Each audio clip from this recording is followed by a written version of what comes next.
Welcome to my channel, Masara Karpom.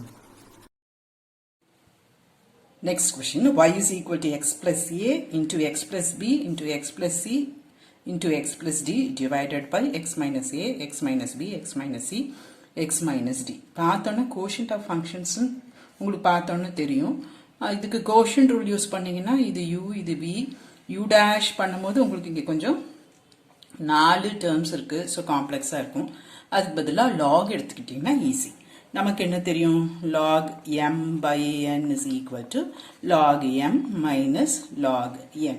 Right? I am taking log on both sides. So log y is equal to log of this whole thing. அப்போ அடுத்த ஸ்டெப்பில் இது என்னென்னு எழுதலாம்? log of numerator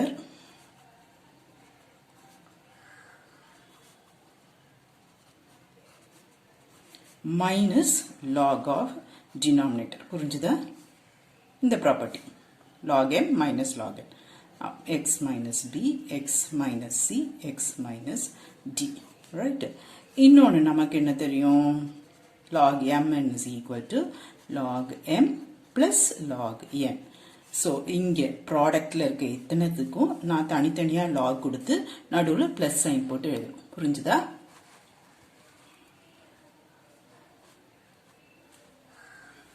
so இங்கே என்ன வரும்? log of x plus a plus log of x plus b plus log of x plus c plus log of x plus d. இந்த term எல்லாம் இப்படி ஆகும். Then minus log of, அதே idea தான் இங்கேயும் log of x minus a plus log of x minus b plus log of x minus c plus log of x minus d. நான் இப்போ minus சைனையும் உள்ள கொண்டு போய் எழுதிடுறேன். x minus a, so minus log of x minus b minus log of x minus c minus log of x minus d. ஓகேவா? இப்போ தனித்தனியாக நீங்கள் differentiate பண்ணலாம். புரியுதா? Sum or difference of functions இருந்தால் என்ன பண்ணலாம்? இந்த டேர்ம் தனியாக, இந்த டேர்ம் இது இது இது இது இது இது தனித்தனியாக டிஃப்ரென்ஷியேட் பண்ணலாம். லாக் டிஃப்ரென்ஷியேட் பண்ணும்போது நமக்கு என்ன வரும்? 1 by x. ஸோ இங்கே 1 by x plus a plus 1 by x plus b plus 1 by x plus c plus 1 by x plus d minus 1 by x minus a minus 1 by x minus b minus 1 by x minus c minus 1 by x minus d. புரிஞ்சுதா? அதுக்கப்புறம் இந்த உள்ளே இருக்கிறத பண்ண தான் செய்வோம் எல்லா டேர்முக்கும். நமக்கு சிம்பிள் எக்ஸ் தான் இருக்குது. ஸோ இன்ட்டு 1 இன்ட்டு 1 இன்ட்டு 1 தான். அது எழுதினாலும் ஒன்று தான், இல்லைனாலும் அப்படியே பண்ணிக்கலாம். இன்ட்டு 1 தானே? ரைட். இப்போ உங்களுக்கு ஆன்சர் எப்படி இருக்கும்? இப்படி இருக்கும். நியூமரேட்டரில் கொண்டு வந்திருப்பாங்க.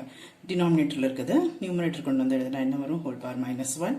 Very good. X whole power minus 1, x plus c the whole power minus 1 plus x plus d the whole power minus 1 minus x minus a the whole power minus 1 minus x minus b the whole power minus 1 minus x minus c the whole power minus 1 minus x minus d the whole power minus 1. Right? இது வந்து differentiate எங்கே பண்ணியிருக்கேன்? இங்கே பண்ணியிருக்கேன். I am differentiating both sides. அப்போ left சைடில் என்ன வரும்? டிஃப்ரென்ஷியேஷன் லாக் வையை டிஃப்ரென்ஷியேட் பண்ணும்போது you will get 1 by y dy by dx. நமக்கு dy by dx தான் கேட்டிருப்பாங்க. So this is y into the whole thing. இதுதான் கரெக்ட் ஆன்சர். ஆனால் உங்கள் புக்கில் இது மட்டும்தான் ஆன்சர் கொடுத்துருப்பாங்க. அப்போ கொஸ்டின் வந்து 1 by y dy by dxன்னு இருந்தால் தான் இது ஆன்சரு. dy by dxன்னு இருந்ததுன்னா இந்த yயை வந்து இந்த சைடு கொண்டு வந்து y into இதுதான் ஆன்சர். நோட் பண்ணிக்கோங்க. Hope this video is useful to you all. Do like, share, comment and subscribe so that you can track and crack. Thank you.